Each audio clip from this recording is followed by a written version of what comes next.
भगवान शंकर का संवाद कर रहे। 4 निशानी मेरे भगवान शंकर ने तुमको दे दी प्राप्त करने की। 4 शंकर भगवान से मिलने की 4 निशानियां सामने आती है। जब आप शिव महापुराण की कथा सुनते रहते हो, शिव जी के मंदिर जाते, 1 लोटा जल चढ़ाते, शंकर का भजन करते करते साल निकलते चले गए। साल। 4 निशानी मेरे भगवान शंकर ने तुमको दे दी प्राप्त करने की।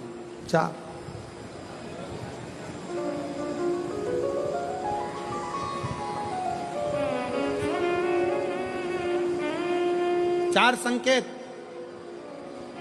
शिव मिलने के, शिव समागम के, शंकर को प्राप्त के। पहला संकेत भगवान शंकर देते हैं अपने भक्त को, जो भगवान शिव की कथा को निरंतर सुनता रहता है, शिवालय जाता रहता है, 1 लोटा जल चढ़ाता रहता है, शिव को भजता रहता है, श्री शिवाय नमस्तुभ्यम कहता रहता है। उसको पहला संकेत भगवान शंकर देते हैं अपने मिलन का, उसको स्वप्न में दर्शन देते हैं। जब भगवान शंकर का दर्शन बार बार स्वप्न में होने लगे, समझ लेना कि तुमने पहली परीक्षा पास कर ली, तुम दूसरी क्लास में पहुंच रहे। दूसरी क्लास। शिव जी से मिलने के 4 संकेत मेरे भगवान शंकर दे देते। पहला संकेत कौन सा है? जम के उत्तर दो। शंकर भगवान जम के बोलो, काय में आने लगे? सपने। और रात शाम, वो कहते ना, रात शाम सपने में आए, वो कहते रात शिव सपने में आए, बोले मेरे सपने में आए। और गंगा बहा गए, गंगा बहा गए। भगवान शिव जब स्वप्न में दिखने लगे, स्वप्न में आने लगे, स्वप्न में दिखने लगे, समझ लेना तुम्हारी पहली परीक्षा पास हो गई और तुम आगे बढ़ गए। आगे। अब शिव तुम्हारे करीब में आ रहे हैं। दूसरा संकेत भगवान शंकर देते हैं शिव महापुराण की कथा सुनने वालों को। पहला संकेत शिव जी ने दिया, अगर शंकर सपने में आए समझ लेना शिव जल्दी मिलने वाले हैं। दूसरा संकेत, जिस शिवलिंग की तुम घर में पूजन करते हो, जिस शिवलिंग के मंदिर में पूजन करते हो, मान लो वो शिवलिंग कभी तुमको उसमें शंकर का प्रतिबिंब दिखने लगे, कभी तुम्हें ऐसा लगे कि कोई मुझे झांक रहा है, कभी तुम्हें ऐसे लगे कि मंदिर में और कोई भी है, तुम्हें कभी लगने लगे कि ये शंकर का शिवलिंग हिल रहा है, कभी तुम्हें लगे तुम्हारे घर में रखा हुआ शंकर का शिवलिंग कोई मनुष्य की आकृति जैसा दिख रहा है, कभी तुमने लगने लगे कि जिस मंदिर में मैं जाती हूँ वहां का शंकर का शिवलिंग ऐसा लग रहा है कि मंदिर में और भी लोग बैठे हैं। तुम मंदिर से निकल रही थी, पीछे से कोई की आवाज आई, तुमने पलट कर देखा, कोई नहीं, तुम्हें लगने लगे, समझ लेना कि तुमने शिव पुराण की दूसरी परीक्षा पास कर ली। शंकर तुम्हारे करीब में आने चाहिए, शिव तुम्हारे करीब में आ रहे हैं, करीब। और शिव महापुराण की तीसरी परीक्षा, शंकर संकेत देते हैं मिलन का संकेत। पहला संकेत स्वप्न, दूसरा संकेत अपने इष्ट मूर्ति का हलचल, और तीसरा संकेत जब आप कुछ सोचो और वैसा की वैसा ही तुम्हारे साथ 2 दिन या 5 दिन में हो जाए, समझ लेना कि तीसरा संकेत दे दिया, मतलब शंकर अब तुरंत मिलने वाला है। तुमने सोचा, अपने बेटे से कहा, देख बेटा मत कर ऐसा, ऐसा करेगा तो उसके साथ ऐसा हो जाएगा। बेटी मुझे लग रहा है कि ये काम गलत है, बेटा तू ऐसा कर ले, ऐसा हो जाएगा। संकेत तुम्हें मिलने लगे और तुम्हारी विवेक, तुम्हारा एंटीना, तुम्हारी बुद्धि, तुम्हारा चित्त प्रबल हो जाए, समझ लेना कि शिव मिलने वाला। संकेत शिव। तीसरे नंबर का संकेत भगवान शंकर देते हैं, जब आप शंकर के मंदिर में जाकर बैठो या अपने पूजन के स्थल पर जाकर बैठो और शंकर जी से आप बात कर रहे हो और उसका जवाब शिव देना प्रारंभ कर दें, संकेत में देना चालू कर दे, समझ लो शिव मिलने वाला। चौथा संकेत, अब चतुर्थ नंबर का संकेत, और ये संकेत नहीं, ये शिव का मिलना है। जब ये 3 परीक्षा पास हो जाती है तो चौथे नंबर की परीक्षा पास करने की जरूरत नहीं पड़ती है।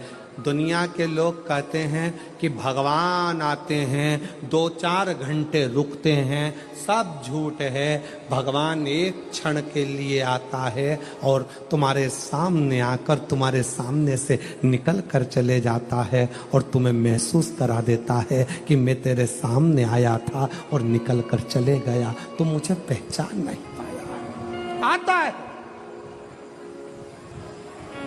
हाय।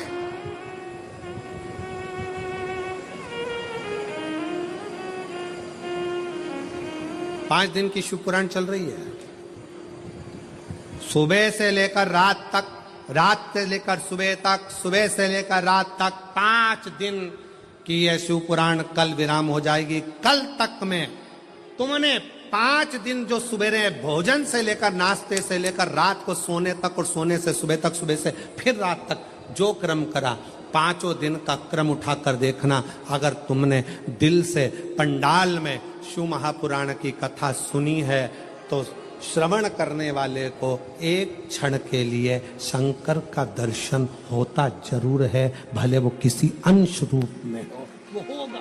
जब ये शिव का लोक है, शंकर का लोक है, तो जब हम हृदय से जब भगवान शिव को पुकारते हैं तो एक क्षण के लिए शिव आता जरूर है। श्री शिवाय नमस्तु। चित्तवृत्ति में वही समाहित हो, वही। कोई पुण्य का भागी नहीं है, सबके सिर पर पाप की गठरिया।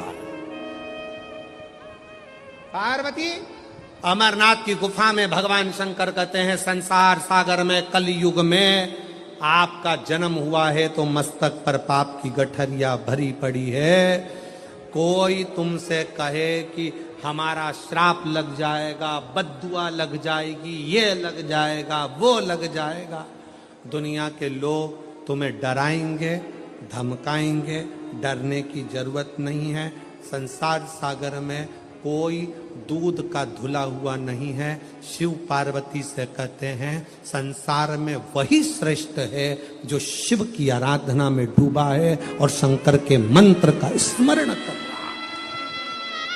पाप सबके माथे पर है। 4 स्थान पर हर व्यक्ति से पाप होता है।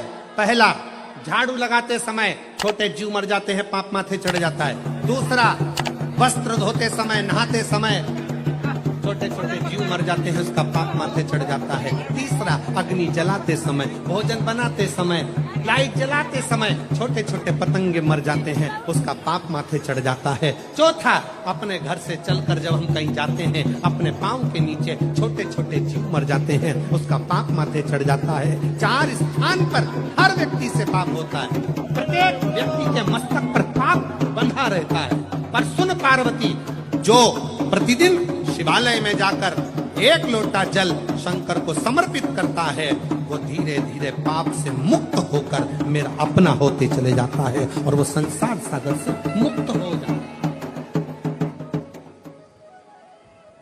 बहुत डराया गया संसार में, लोगों ने खूब डराया आप लोगों को, ऐसा मत करना पाप लग जाएगा, ऐसा मत करना पाप लग जाएगा, ये मत करना पाप लग जाएगा, भगवान को ऐसे भोग लगा दिया पाप लग जाएगा, भगवान को ऐसे जल चढ़ा दिया पाप लग जाएगा, भगवान को ऐसा कर दिया पाप लग जाएगा, भगवान को ऐसे प्रणाम कर लिया पाप लग जाएगा।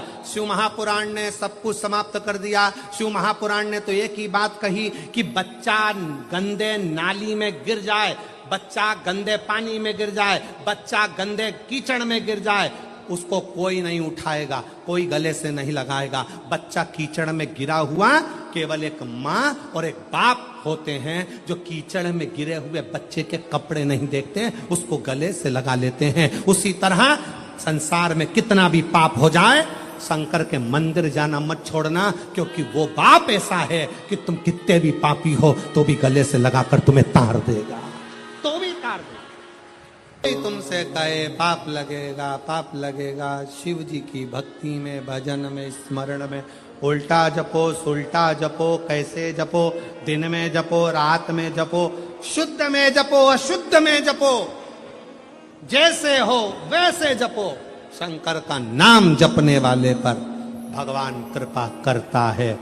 जो दिल से श्री शिवाय नमस्तुभ्यम बोलता है वो शंकर की औलाद, शिव का पुत्र कहलाता है। श्री शिवाय नमस्तुभ्यम बोलने वाले पर शंकर कितनी भी समाधि में लगे हो, श्री शिवाय नमस्तुभ्यम